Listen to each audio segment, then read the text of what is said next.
Hello everyone, my name is Riddhi.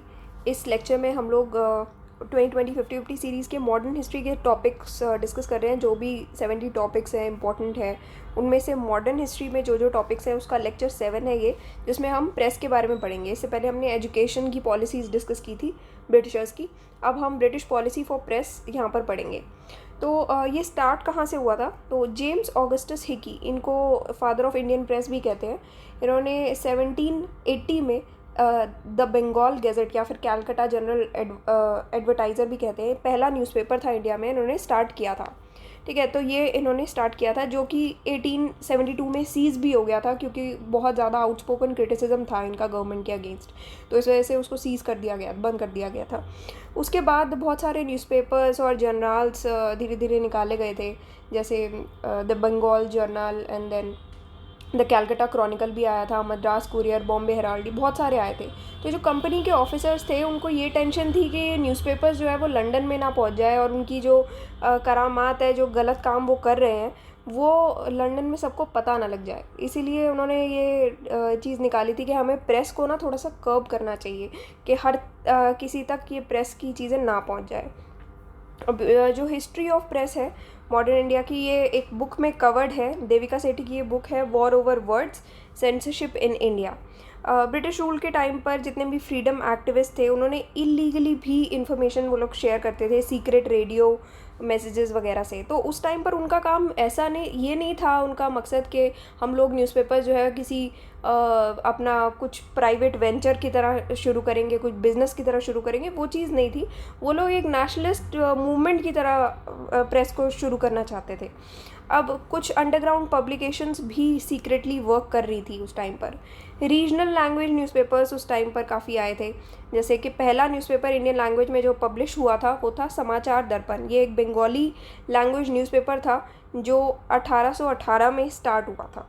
फिर बॉम्बे समाचार पहला ऐसा गुजराती लैंग्वेज न्यूज़पेपर था, और ये 1822 में लॉन्च हुआ था। पहला हिंदी लैंग्वेज न्यूज़पेपर समाचार सुधा वर्षन था, जो कि 1854 में स्टार्ट हुआ था।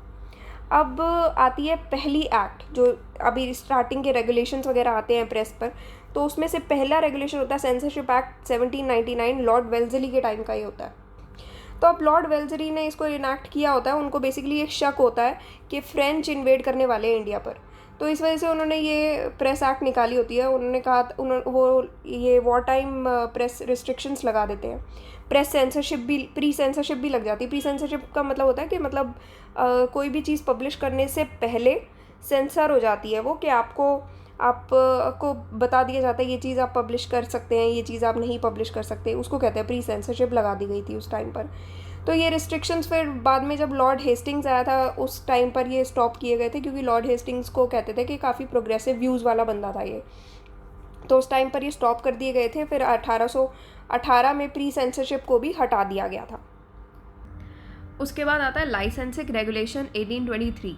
ये एक रिएक्शनिस्ट बंदा था, जॉन एडम्स, इसके द्वारा आया था। उस टाइम पर ये गवर्नर जनरल था, इसके द्वारा ये लॉन्च किया गया था लाइसेंसिंग रेगुलेशंस 1823। तो ये जो बंदा था इसका काफ़ी रिएक्शनिस्ट व्यूज़ थे। इसके हिसाब से ये जो रेगुलेशंस इसने लगाई थी, इसने अगर आप लाइसेंस के बिना कोई भी प्रेस, अगर आप चाहे स्टार्ट करना चाह रहे हो चाहे यूज़ भी करना चाह रहे हो प्रेस, तो ये एक पीनल ऑफेंस माना जाएगा। ठीक है, तो उसके बाद कुछ टाइम बाद क्या हुआ था कि ये एक्ट को बहुत सारी चीज़ों में एक्सटेंड कर दिया गया था, कि अब जर्नल्स भी इसके अंडर आएंगे इस एक्ट के अंदर, कि एक पीनल ऑफेंस माना जाएगा अगर लाइसेंस नहीं है तो जर्नल्स के लिए भी ये लगा दिया था, पैम्फलेट्स के लिए भी इवन लगा दिया था, पैम्फलेट्स। तो बहुत सारी चीज़ें इसके अंडर आ गई थी। फिर बुक्स के लिए भी ये सेम चीज़ लगा दी थी कि भाई अगर आप बिना लाइसेंस के पब्लिश कर रहे हो, प्रेस में कर रहे हो, यूज़ कर रहे हो, तो पीनल ऑफेंस आएगा।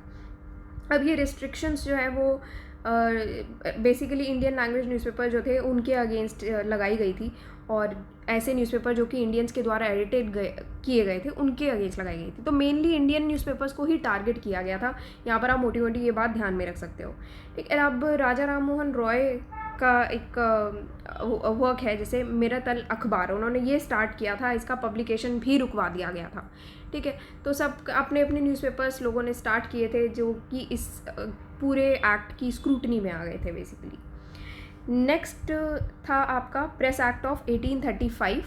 जिसको मेटकाफ एक्ट भी कहते हैं, ठीक है। लॉर्ड मेटकाफ नाम से ही पता लग रहा है, उनके टाइम पे आया था। उस टाइम पर गवर्नर जनरल थे ये, 1835 से लेकर के 1836 तक के गवर्नर जनरल थे। इन्होंने ये 1823 का ये जो ऑर्डिनेंस था, ये वाला, ये जॉन एडम्स के द्वारा, ये जो रिएक्शनिस्ट बंदा था, इसके द्वारा ये जो निकाला गया था ना, लाइसेंस के बिना ये वो नहीं कर सकते, तो ये पूरा सिस्टम जो है इन्होंने बंद करा दिया था कि भाई ये तो बेकार सिस्टम है। इसलिए उनको लिबरेटर ऑफ इंडियन प्रेस भी कहा जाने लगा था, लॉर्ड मेटकाफ। तो अब हुआ क्या था कि ये नई प्रेस एक्ट आती है 1835 की। इसने भी देखो बहुत सारी चीज़ें जब हटाई भी जाती है ना, तो ये भी कोई हमारा सगा तो था नहीं बंदा, तो उसने भी अपनी एक दो रिस्ट्रिक्शन तो उसने लगानी ही थी। ऐसा तो है नहीं कि बिल्कुल हमें आज़ादी दे देगा, तो इसीलिए वो भी अपने, ये लोग सारे कोई बहुत अच्छे तो है नहीं हमारी साइड पे। तो इसने क्या किया था, ये जो नई प्रेस एक्ट आई थी 1835 की, इसने कहा था कि अगर कोई भी प्रिंटर या फिर पब्लिशर है, अगर कुछ भी वो पब्लिश करना चाहता है, उसको अपना एक ये अकाउंट देना पड़ेगा कि आपका पब्लिकेशन हो कहाँ से रहा है, ठीक है, उसका प्रीमाइसेस क्या है, और एक डिक्लेरेशन आपको देनी पड़ेगी इफ़ रिक्वायर्ड, ठीक है। तो ये सब चीज़ें कहा था। तो ये जो लिबरल प्रेस पॉलिसी हो गई थी अब, मतलब अगर आप 1823 के कंपैरिजन में बात करो तो काफ़ी लिबरल थी ना, तो ये लिबरल प्रेस पॉलिसी के चलते काफ़ी न्यूज़पेपर्स का बहुत जल्दी रैपिड ग्रोथ देखा गया था, मतलब जल्दी जल्दी ग्रो किए, काफ़ी सारे न्यूज़पेपर्स आए थे यहाँ पर, आगे आप पढ़ लेना, बहुत न्यूज़पेपर्स आए थे उस टाइम पर। फिर लाइसेंसिंग एक्ट आई थी 1857 की। अब 1857 है, लॉर्ड कैनिंग का टाइम है, तो ऑब्वियसली अब ये तो पूरे डरे हुए होंगे, अब तो खूब रिस्ट्रिक्शन लगेंगी क्योंकि रिवोल्ट हो गया था भैया। तो एमरजेंसी आई थी 1857 रिवोल्ट के बाद, तो इस एक्ट ने काफ़ी सारे लाइसेंसिंग रिस्ट्रिक्शंस इम्पोज कर दिए थे। ऑलरेडी जो रजिस्ट्रेशन प्रोसीजर वगैरह चल रहा था ये 1835 में लॉर्ड मेटकाफ के थ्रू, वो तो चला ही चला, साथ में और लाइसेंसिंग रिस्ट्रिक्शंस आ गए थे, ठीक है। अब गवर्नमेंट ने भी ये अधिकार अपना रिजर्व किया था कि भैया हम कोई भी पब्लिकेशन को स्टॉप कर सकते हैं। तो इतना ज़्यादा ये लोग डर गए थे 1857 रिवोल्ट के बाद कि उन्होंने ये कहा था कि हम कभी भी पब्लिकेशन स्टॉप कर सकते हैं, कि कोई भी बुक हो, न्यूज़पेपर हो, कोई भी प्रिंटेड मैटर हो, उसको स्टॉप करने का राइट हम लोगों के पास है, ठीक है। लाइसेंसिंग रजिस्ट्रेशन बेसिकली मैंडेटरी हो गए थे इस एक्ट में, आपको ये ध्यान रखना है 1857 रिवोल्ट के बाद। अब नेक्स्ट आता है आपका रजिस्ट्रेशन एक्ट 1867। ये था लॉर्ड जॉन लॉरेंस के टाइम का। अब इसने मेटकाफ का जो एक्ट था 1835 का, उसको पूरा रिप्लेस ही कर दिया था, और ये जो था काइंड ऑफ एक थोड़ा सा रेगुलेटरी एक्ट काइंड ऑफ था, कोई रिस्ट्रिक्शंस नहीं थे, रेगुलेशन खाली प्रोवाइड करना था। अब इस एक्ट के हिसाब से ये मैंडेटरी था कि एक पब्लिशर जो है अपनी पूरी डिटेल्स डिक्लेयर करे, एक फ्री कॉपी लोकल गवर्नमेंट को दे within 1 month of publication. तो हर एक बुक हो गई या कोई न्यूज़पेपर है, वो उसको अपना प्रिंटर का नाम वहाँ पर प्रिंट करना पड़ेगा, और पब्लिशर का नाम प्रिंट करना पड़ेगा, और पब्लिशिंग का जो पब्लिकेशन का जो प्लेस है, कहाँ पर ये पब्लिश हुई है, वो प्रिंट करना पड़ेगा। एक कॉपी लोकल गवर्नमेंट को देनी पड़ेगी 1 महीने के अंदर अंदर, जब भी बुक आपकी पब्लिश हुई। तो ये भी अजीब से रिस्ट्रिक्शंस उस टाइम पर लगा दिए थे, रेगुलेशंस थे बेसिकली, ये रेगुलेशंस का नाम दे रहे थे। अब इसके बाद आती है 1870 से 1918 की पॉलिसीज़। नेशनलिस्ट के क्या रिस्पॉन्स रहे थे। अब देखो अर्ली 19th सेंचुरी से अगर आप देखा जाए तो सिविल लिबर्टीज़ का डिफेंस चल रहा था, तो उसमें सबसे ज़्यादा ज़ोर जो दिया जा रहा था वो तो फ्रीडम ऑफ प्रेस पर ही बहुत ज़्यादा ज़ोर दिया जा रहा था कि भैया हमें तो प्रेस की फ्रीडम चाहिए, क्योंकि वही एक ज़रिया था कि ज़्यादा से ज़्यादा लोगों तक पहुंचने का, हमारा नेशनलिज्म को और स्ट्रेंथन करने का, यूनिटी बनाने का। तो वो एक ज़रिया था जिसको ये लोग कर्ब करने की कोशिश कर रहे थे ब्रिटिशर्स। तो ये नेशनलिस्ट एजेंडा पे सबसे टॉप पे था फ्रीडम ऑफ प्रेस। अब 1824 के टाइम पर राजा राम मोहन रॉय ने एक रेजोल्यूशन के अगेंस्ट प्रोटेस्ट किया था, जिसमें यही फ्रीडम ऑफ प्रेस को रिस्ट्रिक्ट करने की बात चल रही थी।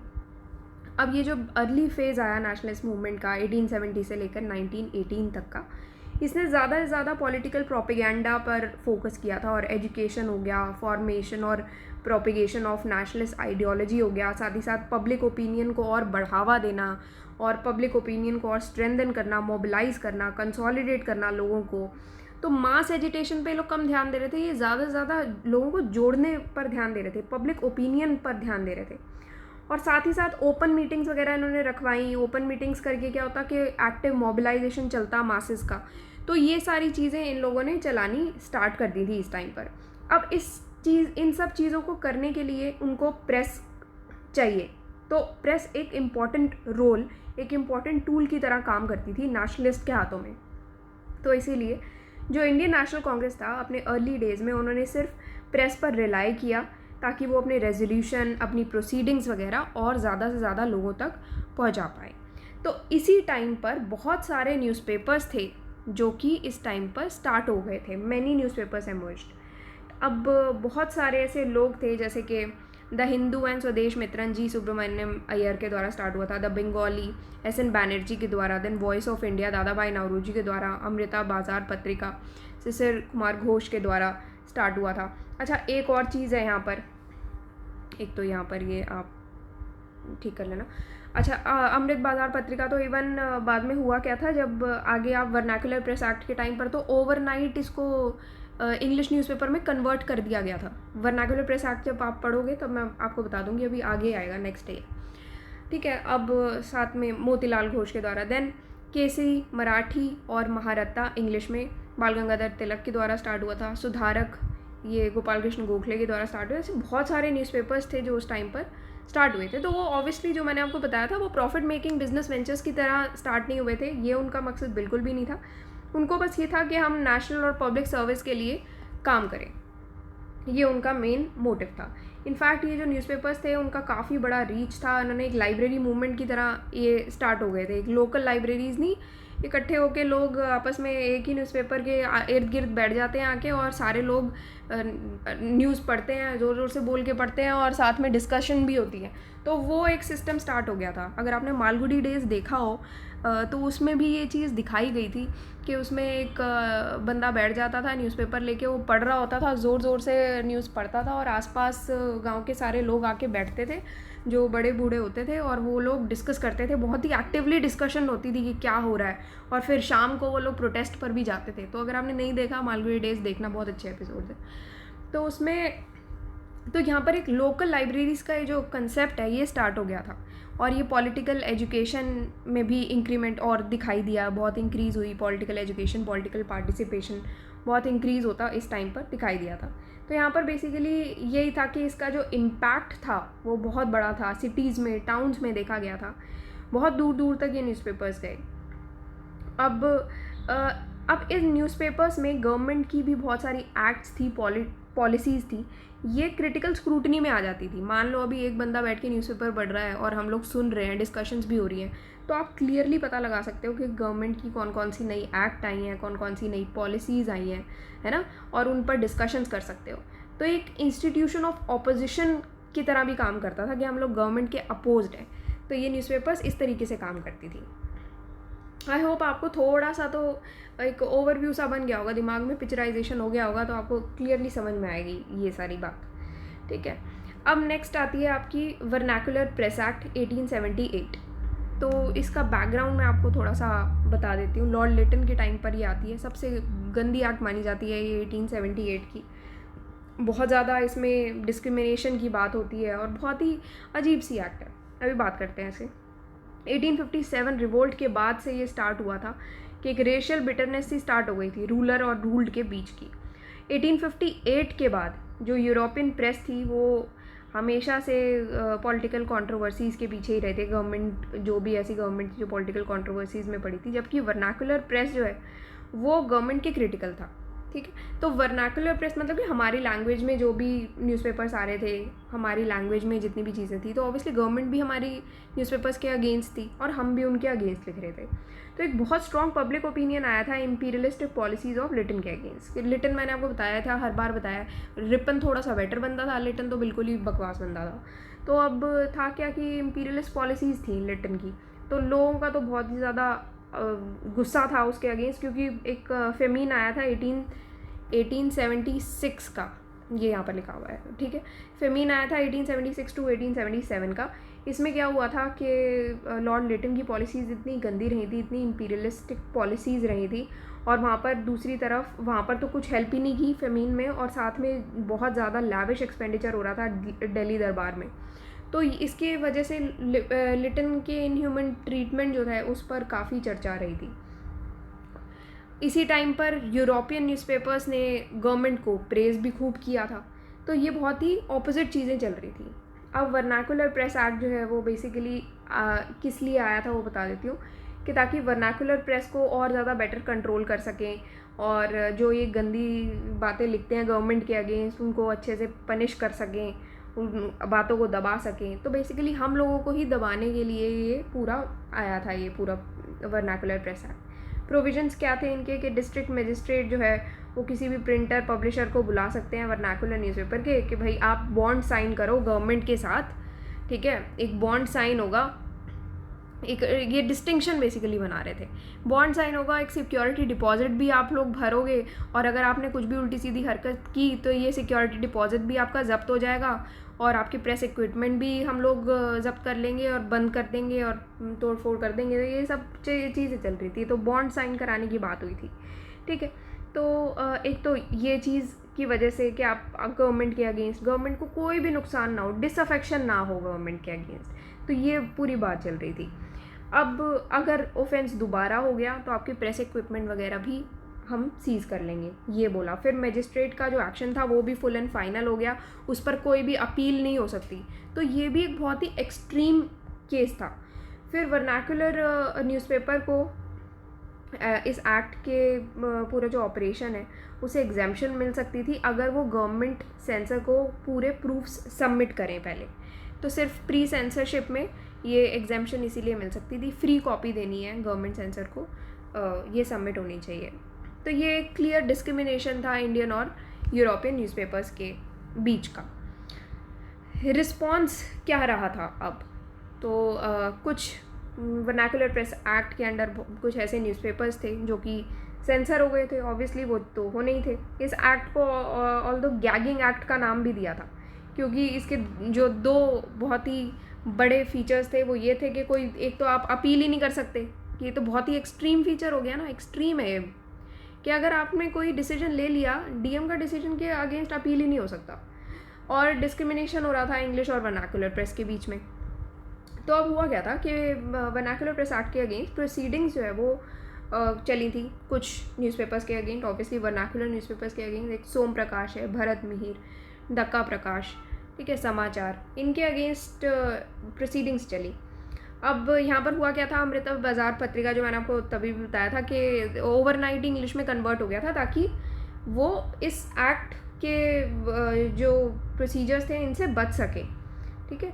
अब कुछ टाइम बाद हुआ क्या था कि प्री सेंसरशिप क्लॉज भी हटा दिया गया था और एक प्रेस कमिश्नर को अपॉइंट किया गया ताकि वो ऑथेंटिक और एक्यूरेट न्यूज़ दे प्रेस को। उसके बाद बहुत स्ट्रॉन्ग ऑपोजिशन आया एक्ट के लिए, और फाइनली लॉर्ड रिपन आया था जो थोड़ा सा ठीक बंदा था, मैंने आपको बताया था। लॉर्ड रिपन ने इस एक्ट को फाइनली रिपील कर दिया था 1882 में। अब यहाँ पर 1883 में सुरेंद्र नाथ बैनर्जी पहले ऐसे पर्सन थे जिनको अरेस्ट कर लिया गया था, पहले ऐसे इंडियन जर्नलिस्ट थे, क्योंकि उन्होंने बंगाली बैनर्जी एक उनका जो न्यूज़पेपर एडिटोरियल है उसमें कुछ लिख दिया था एक जज के अगेंस्ट। कैलकाटा हाई कोर्ट का एक जज था, उसने कुछ रिलीजियस सेंटिमेंट्स पर बोल दिया था बंगालीज़ के। तो उस इनसेंसिटिव होने की वजह से उन्होंने काफ़ी एंग्री एडिटोरियल लिखा था और इसी वजह से उनको इम्प्रिजन कर लिया गया था। तो उसके बाद 1896 और 97 के बीच में तिलक ने नो टैक्सेशन कैंपेन लॉन्च किया था फार्मर्स के लिए महाराष्ट्र में। वो फाइनली अरेस्ट भी हो गए थे और उनको नेशनल हीरो भी कहा गया था, उनको लोकमान्य के नाम से जाना जाने लगा। तो इनकी थोड़ी स्टोरी है इस पूरी ये जो स्टेटमेंट है इसके पीछे, थोड़ा सा आपको बैकग्राउंड बता देती हूँ। बाल गंगाधर तिलक जो है वो उनको एक नेशनलिस्ट फ़ाइट की तरह जाना जाता है कि उन्होंने फ्रीडम ऑफ प्रेस के लिए काफ़ी अच्छी खासी फ़ाइट दी थी। उन्होंने एंटी इंपीरियलिस्ट सेंटिमेंट्स जगाए थे, बहुत सारे गणपति फेस्टिवल्स किए थे, जैसे शिवाजी फेस्टिवल्स किए थे, और अपने न्यूज़पेपर्स उनके जो थे केसरी एंड अभी पीछे भी बताया था, न्यूज़पेपर ज़रूर प्लीज़ याद कर लेना, इंपॉर्टेंट होते हैं, एग्ज़ाम में आ जाते हैं, महारथा। तो उन्होंने अपने न्यूज़पेपर्स के थ्रू भी एंटी इंपीरियलिस्ट सेंटिमेंट्स वगैरह जगाए थे और एडवोकेट की थी ये नेशनलिस्टिक फीलिंग्स। अब वो ऐसे पहले पर्सन थे जिन्होंने लोअर मिडिल क्लास पेजेंट्स हो गए, आर्टिसंस, वर्कर्स हैं, उनको कांग्रेस के अंडर भी लेके आए थे ये। और 1896 का टाइम होता है जब उन्होंने महाराष्ट्र में कैंपेन लॉन्च किया कि हम लोग फॉरेन क्लोथ को बिल्कुल बॉयकॉट कर देंगे। तो ये बॉयकॉट करना फॉरेन क्लोथ, ये इन्होंने महाराष्ट्र में स्टार्ट किया था। उन बेसिकली क्या हुआ था कि कॉटन पर एक्साइज ड्यूटी बढ़ गई थी, इम्पोज कर दी गई थी। तो इस वजह से फॉरेन क्लोथ को बिल्कुल बॉयकॉट करने की यहाँ पर बात कर दी गई थी। उसके बाद 1896 से लेकर के 97 में उन्होंने एक नो टैक्स कैंपेन स्टार्ट किया था महाराष्ट्र में, जिसमें उन्होंने फार्मर्स को कहा था कि अगर आपकी क्रॉप फेल हो गई है तो आप कोई भी रेवेन्यू पे नहीं करेंगे गवर्नमेंट को। उसके बाद 1897 का टाइम होता है जब पूना में प्लेग आ जाता है। तो उसमें ऑल्दो प्लेग के लिए तो मेजर्स लेने के लिए उन्होंने गवर्नमेंट का साथ ही दिया था, बट जिस तरीके से प्लेग के लिए काम हो रहा था गवर्नमेंट के द्वारा, जैसे हाउस सर्चेज हो रहे हैं, सेग्रीगेशन हो रहा है, तो चीज़ को बिल्कुल भी सपोर्ट नहीं कर रहे थे। बहुत पॉपुलर रिजेंटमेंट था लोगों के अगेंस्ट, गवर्नमेंट के अगेंस्ट लोगों के मन में।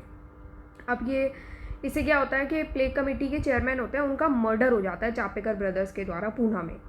अब यहाँ पर गवर्नमेंट पॉलिसीज़ जितनी भी थी, जैसे कि टैरिफ चल रहा था उस टाइम पर, करेंसी, फेमीन, ये बहुत सारी चीज़ें ऐसी हो रही थी जिस वजह से पॉपुलर रिजेंटमेंट तो हो ही रहा था। और गवर्नमेंट को भी एक अपॉर्चुनिटी चाहिए थी कि कैसे हम ये बदला ले लें, तो उन्होंने तिलक को विक्टिम बनाया। तो बाल गंगाधर तिलक जो है वो विक्टिम बन गए इसके, और उनको अरेस्ट कर लिया गया कि जब रैंड का मर्डर हुआ था उसके बाद से अरेस्ट कर लिया गया। अगर आपको ये सब चीज़ें नहीं पता, थोड़े थोड़े पॉइंटर्स भी नहीं पता, आपको स्टैटिक पढ़ने की ज़रूरत है। स्टैटिक पार्ट आप अपना थोड़ा सा स्ट्रॉन्ग करो। तो ये पूरी स्टोरी इसी मैं आपको बता रही हूँ। उन्होंने बेसिकली एक रेफरेंसेस दिए थे कि कैसे हमें ब्रिटिश ऑफिशियल्स के अगेंस्ट जो है वो ब्रिटिश ऑफिशियल्स को मारना चाहिए। ये सब चीज़ें उन्होंने थोड़ा सा रिजेंटमेंट डाला लोगों के अंदर। तो इन चीज़ों पे, इन ग्राउंड्स पे गवर्नमेंट को ये अपॉर्चुनिटी मिली और उन्होंने तिलक को अरेस्ट किया। तिलक को बहुत ही रिगरस पनिशमेंट मिली, 18 महीनों के लिए उनको ये पनिशमेंट मिली थी। बहुत हार्श सेंटेंसेस उनको दिए गए थे और बहुत ज़्यादा प्रोटेस्ट हुए थे कि ये जो मेजर्स उनके अगेंस्ट लिए गए थे उसके अगेंस्ट। ओवरनाइट ही तिलक नेशनल हीरो बन गए थे और उनको लोकमान्य का ये टाइटल दिया गया था। लोकमान्य का मतलब ये होता है कि एक ऐसा पर्सन जो कि रिस्पेक्टेड है और ऑनर्ड है लोगों के द्वारा। तो एक ऐसे न्यू लीडर के तौर पर ये एमर्ज हुए थे जिन्होंने अपनी डीड्स को और आगे प्रीच किया था। तो यहाँ पर इसी के बारे में बात हुई है। ठीक है, अब कुछ इसके बाद न्यू सेक्शंस आए थे आईपीसी में, तो उसके बारे में भी हम लोग बात करेंगे। बट इस लेक्चर को हम 2 पार्ट्स में डिवाइड करके पढ़ेंगे, बिकॉज़ काफ़ी लंबा लेक्चर है, काफ़ी सारी चीज़ें आ जाती है इसमें। तो कौन से न्यू सेक्शंस आए थे आईपीसी में, इसी को ही हम कंटिन्यू करेंगे नेक्स्ट लेक्चर में।